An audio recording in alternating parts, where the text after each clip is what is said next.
Hello बच्चों, welcome to PRS the future academy.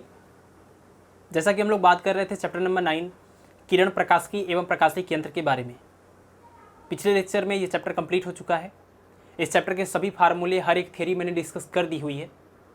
और अगर आपने उन लेक्चर्स को नहीं देखा है तो आप चैनल के प्लेलिस्ट में जाइए और क्लास 12 फिजिक्स नाम से जो प्लेलिस्ट है उसमें जाके इस चैप्टर के जो भी 6 या 7 लेक्चर अपलोड हुए हैं उनको आप देख सकते हैं।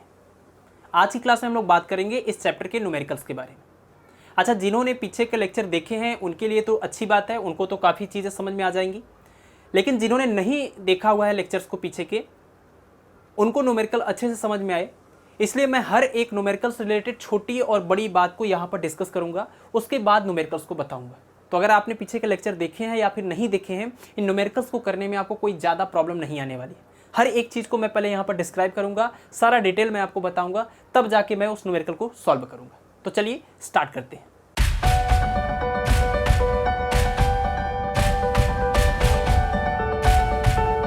तो आज की क्लास स्टार्ट करते हैं एक बहुत ही सिंपल से क्वेश्चन से। देखिए क्वेश्चन क्या है। एक अवतल दर्पण के सामने 10 सेंटीमीटर की दूरी पर रखी वस्तु का 30 सेंटीमीटर की दूरी पर वास्तविक प्रतिबिंब बनता है, तो दर्पण की फोकस दूरी बताइए। देखिए, किसी भी न्यूमेरिकल को करने से पहले जो भी यहाँ पर सीन डिस्क्राइब किया जा रहा है, आपको सीन को समझना है कि कौन सा दर्पण है, वस्तु कहाँ रखी गई है, प्रतिबिंब पूछ रहा है या फिर उसकी ऊंचाई पूछ रही है। इन सारी चीज़ को आपको बहुत ही ध्यान से पढ़ना है और इसको इमेजिन करना है कि किस तरीके का फिगर होगा। ठीक है। अगर क्वेश्चन को आप और अच्छे से समझना चाहते हैं तो अच्छा ये होता है कि आप रफ वर्क करते टाइम इन सारी चीज़ों को एक डायग्राम इसका बनाएं और डायग्राम से उन चीज़ों को एनालाइज करें, तो ज़्यादा आसानी से क्वेश्चन समझ में आता है। ठीक है। तो चलिए मैं इसको पहले आपको इस पूरे चित्र को समझाता हूँ, फिर उसके बाद न्यूमेरिकल को सॉल्व करता हूँ। देखिए, एक अवतल दर्पण की बात हो रही है। तो अवतल दर्पण क्या होता है? तो एक ऐसा दर्पण जिसका उभरा हुआ तल पॉलिश कर दिया जाता है और दबे हुए तल से परावर्तन होता है, ऐसे दर्पण को अवतल दर्पण कहते हैं। ठीक है।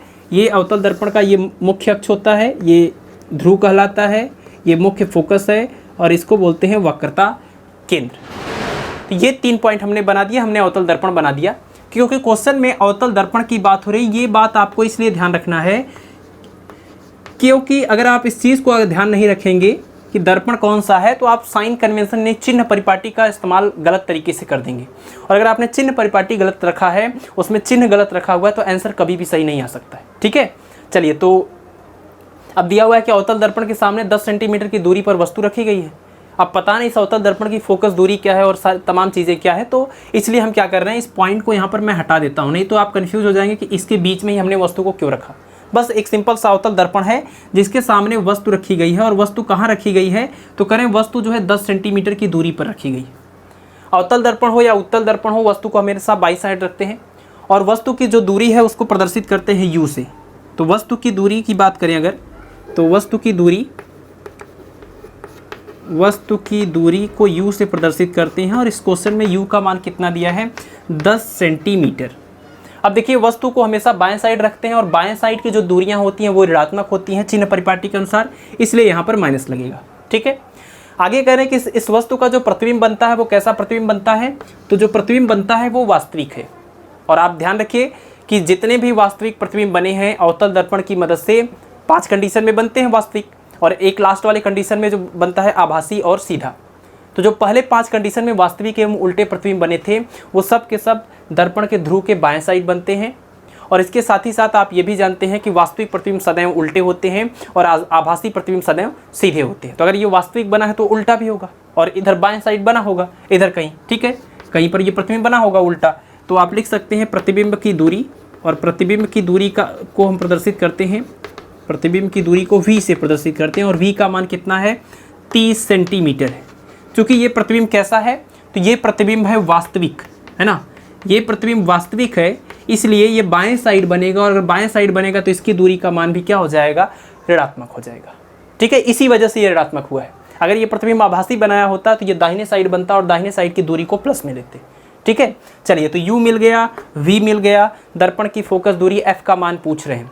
तो बहुत ही सिंपल सा फार्मूला है जिसको दर्पण सूत्र कहते हैं, और वो सूत्र क्या है, दर्पण सूत्र क्या है, तो दर्पण सूत्र की मदद से u, v और f के बीच में संबंध स्थापित किया जाता है, और वो है 1/f = 1/v + 1/u। ठीक है। अब जितने मान आपको पता है वो रख दीजिए, तो जो बचा हुआ है वो आंसर आ जाएगा। तो रख दीजिए v और u का मान, 1/v का मान -30 और ये +1/u का मान -10, प्लस इंटू माइनस क्या हो जाएगा माइनस। तो ऐसा करते हैं, यहाँ पर हम इकट्ठा माइनस लगा देते हैं और इस माइनस को ऊपर कर दे रहे हैं, ठीक है। ये 1/f के इक्वल है। अब देखिए ये -30 है, ये -10 है, सॉरी मतलब ये 10 है और ये 30 है, तो इसमें अगर आप एलसीएम की बात करें तो ये 30 ही आ जाएगा, और डिवाइड करेंगे तो ये आ जाएगा -1, यहाँ से 3 बार जाएगा, मल्टीप्लाई कर दीजिए तो -3, और -3 -1 कितना -4/30। 1/f इज इक्वल टू -4/30, तो f इज इक्वल टू कितना -30/4। डिवाइड कर दीजिए, तो डिवाइड करेंगे तो यानी 15 आ जाएगा, यानी कि -7.5 सेंटीमीटर। दर्पण की फोकस दूरी कितनी आ जाएगी -7.5 सेंटीमीटर। और माइनस का क्या मतलब है, माइनस का मतलब कि फोकस दूरी बाएं साइड की तरफ नापी गई है, और आप जानते भी हैं कि अवतल दर्पण की फोकस दूरी ऋणात्मक होती है क्योंकि ये बाएं साइड पड़ती है, ठीक है। तो इससे कंफर्म हुआ कि आपका आंसर सही है, -7.5 सेंटीमीटर। चलिए क्वेश्चन नंबर 1 बहुत ही सिंपल सामने लिया है। अब धीरे धीरे क्वेश्चन जो है थोड़ा और कॉम्प्लेक्स होगा। अब बात करते हैं क्वेश्चन नंबर 2 की। चलिए क्वेश्चन नंबर 2 देखते हैं। अवतल दर्पण की वक्रता त्रिज्या 10 सेंटीमीटर है। वस्तु का 10 गुना बड़ा प्रतिबिंब देखने के लिए वस्तु की स्थिति बताइए। यानी एक आपको अवतल दर्पण लेना है और उस अवतल दर्पण की वक्रता त्रिज्या 10 सेंटीमीटर होनी चाहिए। उसके सामने अगर आपको वस्तु रखना हो और उसका 10 गुना बड़ा प्रतिबिंब बने तो आपको बताना है कि वस्तु को कहाँ रखना है, ठीक है। यानी कुल मिला के स्थिति ये है कि एक अवतल दर्पण की बात हो रही है, ये अवतल दर्पण है। इस अवतल दर्पण का अपना एक मुख्य अक्ष हो गया और यहाँ पर मान लीजिए ये वस्तु होगी। कह रहे कि आप बताइए कि इस वस्तु को आप कितनी दूर रखेंगे कि जो प्रतिबिंब बने वो वास्तविक हो और इस वस्तु से 10 गुना बड़ा हो, है ना। वास्तविक प्रतिबिंब हमेशा उल्टा होता है, ये आप जानते ही हैं। तो ऐसा आपको बताना है कि आखिर इस वस्तु को किस स्थिति में रखें कि जो प्रतिबिंब बने वो इस वस्तु से 10 गुना बड़ा भी हो और साथ ही साथ ये वास्तविक एवं उल्टा भी हो, है ना। यानी u का मान आपको बताना है। तो चलिए देखते हैं क्या क्या दिया है। पहले तो वक्रता त्रिज्या दिया है, वक्रता त्रिज्या को r से प्रदर्शित करते हैं। r बराबर दिया हुआ है 10 सेंटीमीटर और इसकी वक्रता त्रिज्या, इसकी फोकस दूरी दोनों बाएं साइड होती है, इसलिए ऋणात्मक होगा, तो ये माइनस कर दीजिए, ठीक है। और r बराबर क्या होता है, वक्रता त्रिज्या r बराबर होता है 2 गुणे में फोकस दूरी बराबर ये हो जाएगा -10। तो इसको हल कर देंगे तो फोकस दूरी f का मान आ जाएगा -5 सेंटीमीटर। यानी इस दर्पण की फोकस दूरी का मान आपको मिल गया, उसका मान आ गया है 5 सेंटीमीटर। और माइनस क्यों, क्योंकि अवतल दर्पण है, बाएं साइड नापा गया है, ठीक है। चलिए अब कह रहे हैं कि जो वस्तु का प्रतिबिंब बनना चाहिए वो 10 गुना बड़ा और वास्तविक बनना चाहिए, यानी इस तरह की स्थिति है ना। और वस्तु की ऊंचाई को आप जानते हैं कि h बोलते हैं और प्रतिबिंब की ऊंचाई को h डैश बोलते हैं। प्रश्न के अनुसार h डैश का जो मान होना चाहिए वो इस h के मान का 10 गुना होना चाहिए, तो 10 इंटू h कर सकते हैं। लेकिन आप देख रहे हैं कि ये प्रतिबिंब जो है ये वास्तविक एवं उल्टा है, नीचे की तरफ बन रहा है, तो नीचे की तरफ जो दूरियां नापी जाती हैं चिन्ह परिपाटी के अनुसार वो ऋणात्मक होती हैं, तो यहाँ पर माइनस लगा देंगे, ओके। तो h डैश बराबर -10 इंटू h हो गया। यानी आपको जो रिलेशन मिल गया वो ये है कि h डैश बराबर -10 इंटू h, और अगर h को इधर ले आएँ तो ये मिल जाएगा h डैश अपान h बराबर -10। और आप जानते हैं कि h डैश अपान h को क्या बोलते हैं, h डैश अपान h यानी कि प्रतिबिंब की ऊंचाई या लंबाई बटे में वस्तु की ऊंचाई या लंबाई, इसी को बोलते हैं रेखीय आवर्धन m, ठीक है। तो m का मान आपको मिल गया -10। इसके साथ ही साथ रेखीय आवर्धन m का एक और फार्मूला होता है, m इज इक्वल टू होता है कितना -v अपान u। तो -v upon u is equal to -10, minus से माइनस कैंसिल हो जाएगा, तो यहाँ से आप लिख सकते हैं v इज इक्वल टू क्या, v is equal to 10u, v is equal to 10u। इसका मतलब इस अवतल दर्पण की फोकस दूरी आपको मिल गई, इस अवतल दर्पण से जो प्रतिबिंब बना है उसकी दूरी मिल गई, लेकिन वस्तु की दूरी u के रूप में। अब चूंकि आपको u का ही मान पता करना है तो आपको एक ऐसा समीकरण लाना पड़ेगा जिसमें u आता हो, और आप जानते हैं कि इसके लिए कौन सा समीकरण आप लिख सकते हैं। यहाँ पर वो आप समीकरण लिख सकते हैं कौन सा, तो इसको हम बोलते हैं दर्पण का सूत्र 1/f is equal to 1/v plus 1/u, ये लिख सकते हैं हम लोग, ठीक है। अब इसमें देखिए f का मान रख देंगे, v का मान रख देंगे u के रूप में, u की जगह पर u रहने देंगे, तो पूरे समीकरण में u ही एक ऐसा वेरिएबल होगा जिसकी वैल्यू आपको नहीं पता है, और उसको सॉल्व कर देंगे तो उसकी वैल्यू मिल जाएगी, ठीक है। चलिए रखते हैं 1/f की वैल्यू कितनी -5 इज इक्वल टू 1/v की वैल्यू, तो v की वैल्यू रखेंगे प्लस में 10u और प्लस 1/u। एलसीएम ले लीजिए तो कितना आ जाएगा 10u और ये डिवाइड करने पर 1 और यहाँ से डिवाइड करने पर 10 और ये आ जाएगा कितना -1/5। 10 + 1 यानी 11 और तिरिये गुणा कर देंगे तो 11 × 5 यानी 55 और ये -10u तो -10u = 55 तो u = हो जाएगा -55/10 और डिवाइड करने पर कितना आ जाएगा -5.5 सेंटीमीटर। -5.5 सेंटीमीटर यानी कि जो वस्तु होगा उसको कितनी दूर रखना पड़ेगा, तो वस्तु को दर्पण से 5.5 सेंटीमीटर दूर रखना पड़ेगा। और ये माइनस क्या बता रहा है, तो माइनस ये बता रहा है कि वस्तु को दर्पण के बाएं साइड रखेंगे। ठीक है, तो कभी भी अगर मान लीजिए u की वैल्यू आप निकाल रहे हैं और गलती से ये प्लस आ जाए तो आपको जरूर से एक बार रीचेक करना है, हो सकता है कहीं कैलकुलेशन में मिस्टेक हो, क्योंकि वस्तु को हमेशा बाएं साइड रखते हैं, बाएं साइड की दूरियां ऋणात्मक होती है तो u का मान भी माइनस आना चाहिए। ठीक है, तो हर क्वेश्चन में ये आपका एक अप्रोच होना चाहिए ताकि अगर कहीं पर कोई गलती की पॉसिबिलिटी हो तो आप उसको रीचेक करके उसको सही कर सके। ठीक है, चलिए क्वेश्चन नंबर 2 हो गया। अब आगे बढ़ते हैं क्वेश्चन नंबर 3 की ओर। देखिए क्वेश्चन नंबर 3 छोटा है लेकिन बहुत ही स्पेशल ये क्वेश्चन है। इसमें क्या दिया हुआ है कि प्रकाश की किसी तरंग की वायु में तरंगदैर्घ्य 6000 एंगस्ट्रॉम है, यानी जब प्रकाश वायु में थी तो उसका तरंगदैर्घ्य था 6000 एंगस्ट्रॉम, लेकिन जब जल में वो जाती है तो उसका तरंगदैर्घ्य जो है 4500 एंगस्ट्रॉम हो जाता है।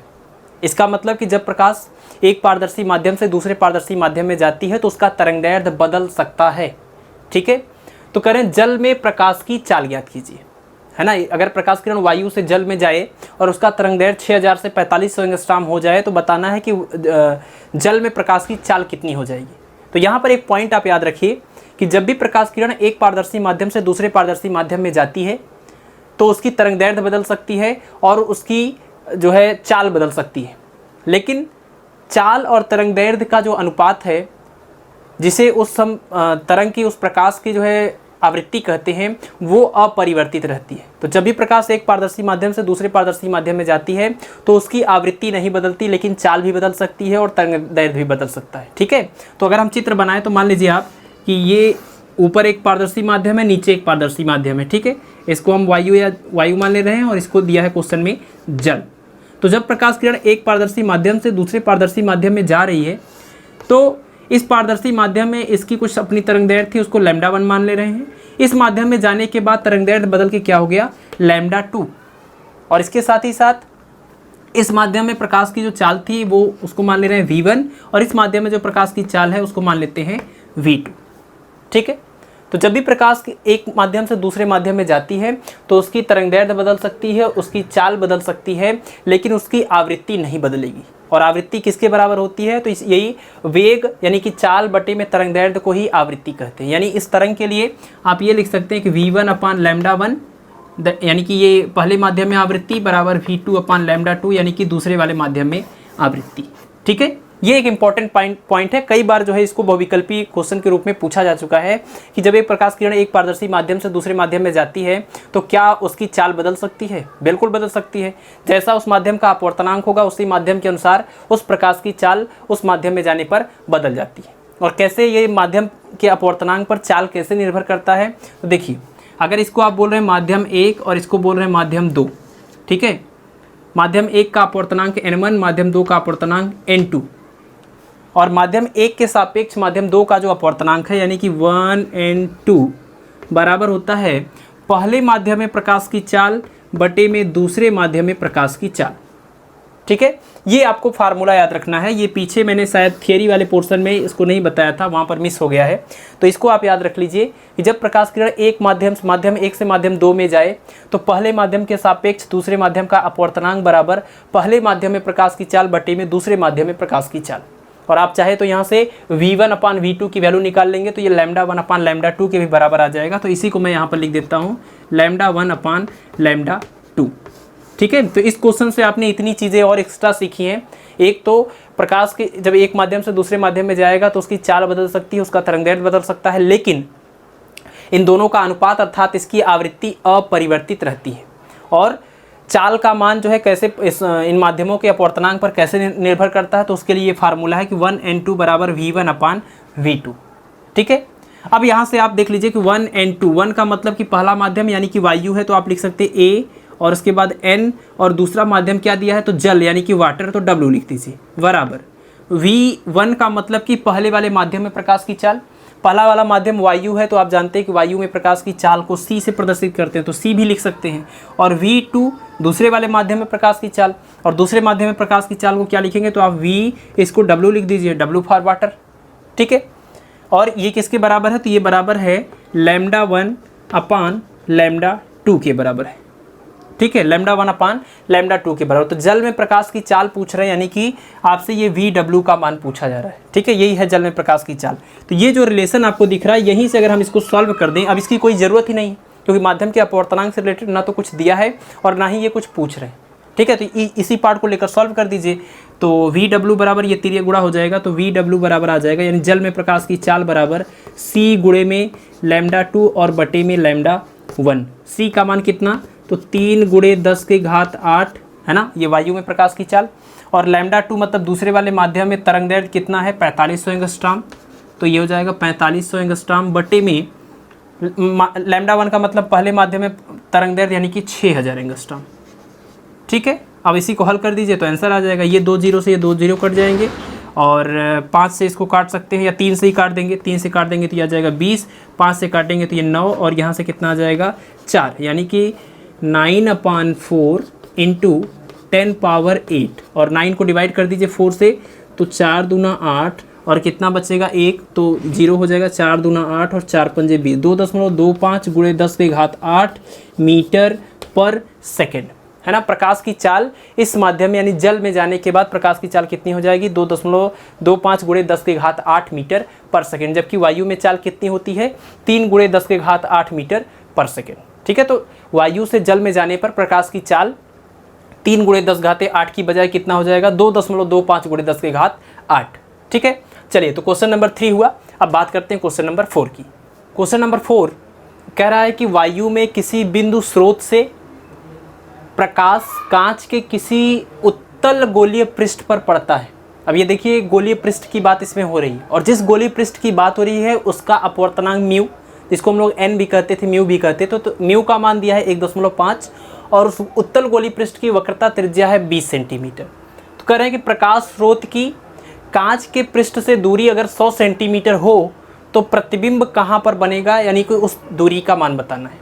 तो इसके लिए देखिए, मैंने आपको थियरी में क्या बताया था, मैंने आपको बताया था कि जब भी कोई एक अवतल या उत्तल गोलीय पृष्ठ हो, जैसे कि ये उत्तल के लिए बात करें तो इस तरह का हमने एक उत्तल गोलीय पृष्ठ लिया था, है ना।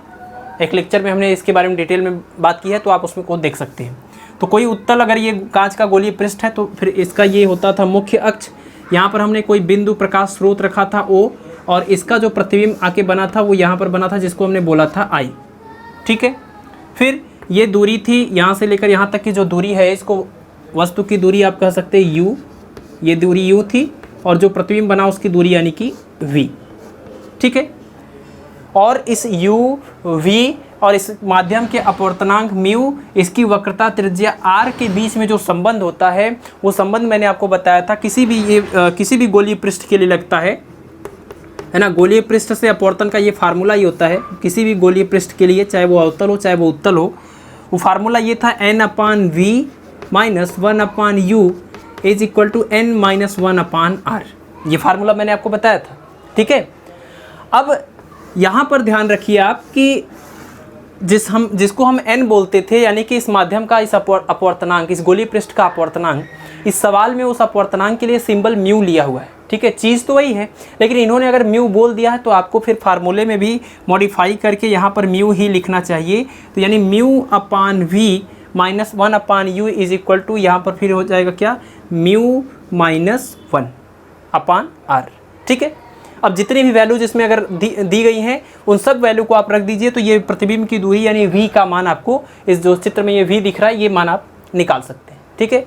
तो आपको म्यू का मान रखना है जो कि दिया है, u का मान ये भी दिया है, ठीक है, और r का मान भी दिया है। ये तीनों मान आप यहाँ पर रख दीजिए तो v का मान आ जाएगा। बस ध्यान रखना है कि चिन्ह परिपाटी का इस्तेमाल करते हुए ये सारी वैल्यू जिसमें रखी जाएंगी। तो लेते हैं एक दो इसमें से सारी वैल्यूज़ को। जैसे सबसे पहले म्यू की बात करें तो म्यू में तो कोई चिन्ह परिपाटी की बात ही नहीं होती अपवर्तनांक के लिए, तो ये तो ऐसे हो जाएगा। वक्रता त्रिज्या r का मान कितना है, तो मान तो है 20 सेंटीमीटर। अब ये प्लस होगा कि माइनस, तो आप देख लीजिए गोलीय पृष्ठ है, अगर ये गोलीय पृष्ठ है तो इसकी वक्रता केंद्र इधर होगा और जो वक्रता त्रिज्या होगी वो दाहिने साइड होगी, और दाहिने साइड जो दूरियां नापी जाती हैं वो चिन्ह परिपाटी के अनुसार धनात्मक ली जाती हैं, तो ये प्लस में आएगा।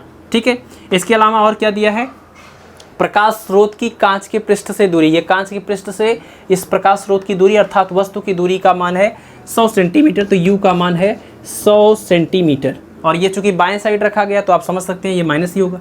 ठीक है, अब ये सारे मान इसमें रख दिए जाए तो आंसर आ जाएगा। तो चलिए रखते हैं इसमें। सबसे पहले देखिए क्या हो जाएगा, ये म्यू की जगह पर रख दीजिए 1.5 अपान वी माइनस 1 अपान यू की वैल्यू हो जाएगी -100 इज इक्वल टू म्यू की वैल्यू 1.5 एंड -1 अपान आर की वैल्यू प्लस में 20। ठीक है, चलिए सॉल्व कर दीजिए। तो माइनस माइनस प्लस हो जाएगा, इस साइड जाके फिर से माइनस हो जाएगा, तो ये 1.5 अपान वी इज इक्वल टू ये 1.5 - 1 कितना हो जाएगा, तो 0.5 को आप क्या लिख सकते हैं 1/2। ठीक है, तो 1/2 का मतलब ये हो जाएगा 1/40। ठीक है, और ये इस साइड जाके क्या हो जाएगा, प्लस हो जाएगा, तो सॉरी माइनस हो जाएगा, तो -1 अपान ये 100। ठीक है, एलसीएम ले लीजिए, एलसीएम लेंगे तो कितना आ जाएगा, एलसीएम लेने पर यहाँ से आ जाएगा 200 यानी कि 5 यानी कि 200 आ जाएगा। ठीक है, 200 तो भाग कर दीजिए, कितनी बार जाएगा, 5 बार जाएगा, तो 5 माइनस इससे भाग करेंगे 2 बार जाएगा, 5 - 2 और ये 1.5 बटे में v। अब इसके बाद क्या होगा, देखिए इसके बाद 5 - 2 यानी कि ये 3 बटे में 200 और ये 1.5, तो v का मान कितना आ जाएगा, यहाँ से अगर सॉल्व करें तो v बराबर हो जाएगा, तिरिया गुणा कर दीजिए, तो 1.5 गुणे 200 बटे में 3, 1.5 से 3 को काटेंगे तो 2 बार जाएगा, 2 से 200 को काटेंगे तो कितने बार जाएगा, 100 बार जाएगा। तो v का मान कितना आ गया, 100 सेंटीमीटर। इसका मतलब कि जो प्रतिबिंब बनेगा वो कितनी दूर बनेगा, वो इसके ध्रुव से 100 सेंटीमीटर दूर बनेगा, और वो भी दाहिने साइड, क्योंकि ये प्लस में आया है। ठीक है, तो इस प्रकार क्वेश्चन नंबर 4 एक तरह से देखा जाए तो फार्मूला बेस्ड क्वेश्चन था, लेकिन आपको ये फार्मूला पता होना चाहिए, इसमें यूज़ होने वाले हर टर्म की पूरी जानकारी, पूरा डिटेल्स पता होना चाहिए। ठीक है, तो मैंने आपको डिटेल भी बता दिया, फार्मूला भी बता दिया, और इस क्वेश्चन को सॉल्व भी करके इसका आंसर भी दिखा दिया। ठीक है, चलिए क्वेश्चन नंबर 4 अब बात करते हैं क्वेश्चन नंबर 5। चलिए तो क्वेश्चन नंबर 5 जो कि आज के लेक्चर का लास्ट क्वेश्चन है उसको हम लोग देखते हैं। एक उत्तल लेंस की वक्रता त्रिज्याएं क्रमशः 20 सेंटीमीटर और 30 सेंटीमीटर हैं। वक्रता त्रिज्याएं का मतलब कि लेंस में 2 त्रिज्याएं हो सकती हैं, और ये 2 त्रिज्याओं का मान दिया है, वो 2 वक्रता त्रिज्याओं का मान दिया है। लेंस जिस पदार्थ का बना उस पदार्थ का अपवर्तनांक दिया है 1.5 है। इस लेंस को जल में डुबाया गया, और जो जल में डुबाया गया उस जल का अपवर्तनांक है 1.33। तो कह रहे हैं कि बताइए इस लेंस की फोकस दूरी क्या होगी। तो ध्यान रखिए कि लेंस की वायु में फोकस दूरी, लेंस की किसी पारदर्शी द्रव में फोकस दूरी, अलग अलग फोकस दूरियां होती हैं। लेंस को जिस तरह के आप माध्यम में रखेंगे उसी के अनुसार उसकी फोकस दूरी बदलती रहती है। तो मैंने आपको एक फार्मूला बताया था लेंस के लिए, अगर बात करें लेंस मेकर फार्मूला आपने पढ़ा था। अब देखिए ये उत्तल लेंस का चित्र है। इस उत्तल लेंस में आप देख रहे हैं 2-2 वक्र पृष्ठ हैं, 2-2 गोलीय पृष्ठ हैं। तो ये वाले गोलीय पृष्ठ की अपनी एक वक्रता त्रिज्या होगी, जिसका गोला इस साइड बनेगा, यानी इस पहले वाले पृष्ठ की जो वक्रता त्रिज्या होगी वो इस दिशा में होगी, उसको हम बोल रहे हैं R1। और दूसरे वाले पृष्ठ की एक वक्रता त्रिज्या होगी इस दिशा में, है ना, क्योंकि इसका गोला इधर बनेगा, तो इसको हम बोल दे रहे हैं R2। ठीक है, तो इस उत्तल लेंस की 2 वक्रता त्रिज्याएं हो गई R1 और R2। और आप देख रहे हैं कि R1 जो है दाहिनी तरफ है, दाहिनी दिशा में है या आपतित किरण की दिशा में है, तो इसको प्लस लेंगे, और ये बाएं तरफ है यानी कि विपरीत दिशा में है, तो इसको माइनस ले लेंगे। ठीक है, चिन्ह परिपाटी के अनुसार R1 प्लस में होगा, R2 माइनस में होगा। तो इस क्वेश्चन में देख लीजिए R1 का मान कितना दिया है, R1 का मान दिया हुआ 20 सेंटीमीटर, और इसको आपको प्लस में लिखना है। ठीक है, इसी तरीके से R2 का मान दिया हुआ है 30 सेंटीमीटर, इसको आप किस में लिखेंगे, माइनस में लिखेंगे। ठीक है, अब इसके बाद लेंस के पदार्थ का अपवर्तनांक, ये लेंस जिस पदार्थ का बना है उसका अपवर्तनांक दिया है। चलिए उस अपवर्तनांक को अगर हम म्यू से प्रदर्शित करें तो म्यू का मान कितना दिया है, ये है 1.5। इसके साथ ही के साथ करें कि जो लेंस है ये वायु में नहीं है, बल्कि एक जो है जल में रखा हुआ है, और जिस जल में रखा हुआ है उस जल का अपवर्तनांक है 1.33। यानी अगर इस लेंस को हम बात करें तो ये लेंस एक यहाँ पर द्रव में रखा हुआ है, अर्थात जल में रखा हुआ है, और उस जल का अपवर्तनांक है कितना, जल का अपवर्तनांक है 1.33। ठीक है, अब देखिए लेंस का अपवर्तनांक, लेंस के पदार्थ का अपवर्तनांक और जल का अपवर्तनांक दोनों को तो म्यू से प्रदर्शित नहीं कर सकते, तो आप इसको μ1 और μ2 कुछ आपको इसको करना पड़ेगा। किसको μ1 करेंगे, किसको μ2 करेंगे, ये इंपॉर्टेंट बात है। देखिए प्रकाश किरण जिस माध्यम से चलेगी वो पहला माध्यम कहलाएगा और दूसरे माध्यम में जिसमें पहुंचेगी वो दूसरा माध्यम कहलाएगा। ठीक है, अब आप देखिए कि जल में अगर इस लेंस को रखे हैं तो प्रकाश किरण जो भी जाएगी वो इस जल से होते हुए इस लेंस के अंदर जाएगी, है ना, जल से होते, वाटर से होते हुए ग्लास के अंदर, लेंस के अंदर ये लाइट जाएगी। इसका मतलब जो जल होगा वो पहला माध्यम होगा, जो लेंस है वो हमारा दूसरा माध्यम होगा। तो जो लेंस का अपवर्तनांक है उसको आप μ2 बोल दीजिए, जो जल का अपवर्तनांक है उसको आप μ1 बोल दीजिए। ठीक है, और प्रकाश किरण माध्यम 1 से माध्यम 2 में जा रही।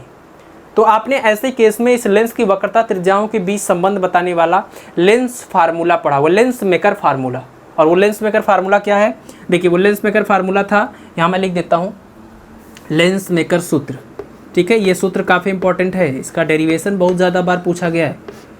तो डेरिवेशन की सीरीज जब स्टार्ट होगी तो उसमें मैं आपको डेरिवेशन बताऊंगा। अभी के लिए लेंस मेकर सूत्र होता है 1/f इज इक्वल टू, यानी इस लेंस की फोकस दूरी, अब चूंकि द्रव में रखा गया तो द्रव में ही फोकस दूरी, और यहाँ पर होता है n-1, या अब इसको n को हम म्यू कह सकते हैं, μ-1, और ब्रैकेट में आता है 1/r1 - 1/r2। ठीक है, अब यहाँ पर एक चीज़ नोटिस करिएगा कि म्यू का मतलब क्या है। म्यू का मतलब ये है अपवर्तनांक। किसका अपवर्तनांक, तो आप बोलेंगे पहले माध्यम के सापेक्ष दूसरे माध्यम का अपवर्तनांक। पहला माध्यम है आपका जो है जल, और दूसरा माध्यम क्या है, ये ग्लास या ये लेंस। ठीक है, तो म्यू का मतलब आप समझेंगे कि जल के सापेक्ष इस लेंस का अपवर्तनांक।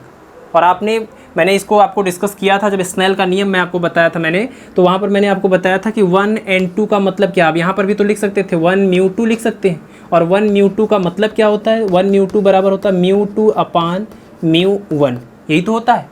और μ2 का मतलब कि लेंस का अपवर्तनांक, μ1 का मतलब ये जिससे प्रकाश किरण आगे जा रही है, यानी कि जल का अपवर्तनांक। ठीक है, तो ये म्यू का मतलब 1μ2, ये 1 और 2 को नहीं भी लिखा जाता है, लिखा भी जा सकता है। ठीक है, तो मैंने वही को यहाँ पर आपको लिख के दिखा दिया। तो 1μ2 का मतलब μ2/μ1, और μ2 और μ1 सब आपको पता है, r1 पता है, r2 पता है। तो अगर ये सारी वैल्यूज़ को रख दे तो FL की वैल्यू आ जाएगी।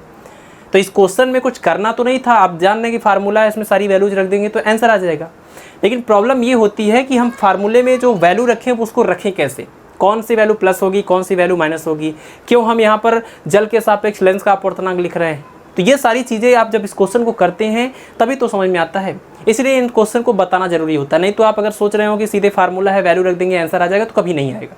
ठीक है, चलिए अब इसमें क्या करते हैं, सारी वैल्यू जब रखते हैं तो अब इसमें आंसर आ जाएगा। तो वैल्यू रख दीजिए, तो यह आ जाएगा 1/FL इज इक्वल टू, यहाँ पर ब्रैकेट में 1μ2 का मतलब μ2/μ1, और μ2 कितना है, μ2 है 1.5, μ1 है 1.33।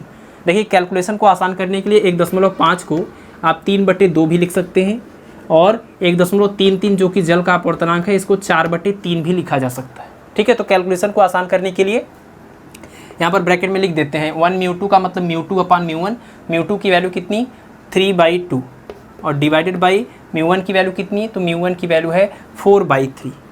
ठीक है, और उसके बाद -1, और अगले ब्रैकेट में क्या हो जाएगा, ब्रैकेट में 1/r1, r1 कितना प्लस में 20 माइनस 1/r2, और r2 का मान कितना -30। ठीक है, चलिए अब इसके बाद देखिए, इसके बाद क्या करेंगे, अब इसको सॉल्व कर दीजिए। तो ये उल्टा होके इसमें गुणा कर देगा, तो ये हो जाएगा 9 और बटे में 8, 9/8 -1 एक ब्रैकेट में, और दूसरे ब्रैकेट में ये माइनस और ये माइनस प्लस हो जाएगा। तो 20 और 30 का एलसीएम ले लेंगे, कितना आ जाएगा 60 आ जाएगा। भाग करेंगे तो 3 बार जाएगा, और प्लस में इससे भाग करेंगे तो 2 बार जाएगा यहाँ पर। ठीक है, और ये 1/FL के बराबर है। FL का मतलब, या FW कर दीजिए कि जल में लेंस का जो है, लेंस की फोकस दूरी। 9/8 -1 इसमें माइनस करेंगे तो 1/8 आ जाएगा, तो 1/8 और गुणे में यहाँ से कितना आ जाएगा 5/60। 5 से अगर इसको काट दें तो कितना आ जाएगा 12। ठीक है, तो 1/FW इज इक्वल टू 12 गुणे में 8 यानी कि 1/96। तो अगर तिर्यक मतलब पक्षांतर कर दें तो ये कितना हो जाएगा, तिर्यक गुणा कर दीजिए तो FW का मान आ जाएगा 96 सेंटीमीटर। ठीक है, यानी कि जल में जब उस लेंस को रखेंगे तो उसकी फोकस दूरी कितनी हो जाएगी 96 सेंटीमीटर। ठीक है, तो इस तरह के क्वेश्चंस आपकी क्लासेस में ज़्यादा पूछे जाते हैं, लेकिन मैंने बहुत ही आसान क्वेश्चन से शुरुआत करी ताकि आपको बहुत टफ ना लगे और धीरे धीरे आप इन चीज़ों को अच्छे से समझ पाए। ठीक है, तो एक सीक्वेंस में मैंने क्वेश्चन का लेवल में बढ़ाते बढ़ाते जो है यहाँ तक हम लोग यहाँ तक जो है पहुँच गए। ठीक है, तो आप इन क्वेश्चन को जो है नोट्स में अपने नोट कर लेंगे, और इसके साथ ही साथ और भी जो न्यूमेरिकल्स आपको होमवर्क के लिए PDF में प्रोवाइड किए जाएंगे लिंक में, उसको आप करते रहिए और इस चैप्टर को आप रिवाइज कर लीजिए। अब मिलेंगे जब नेक्स्ट लेक्चर में तो अब बात करेंगे इसके आगे के चैप्टर के, यानी कि तरंग प्रकाशिकी के बारे में। धन्यवाद।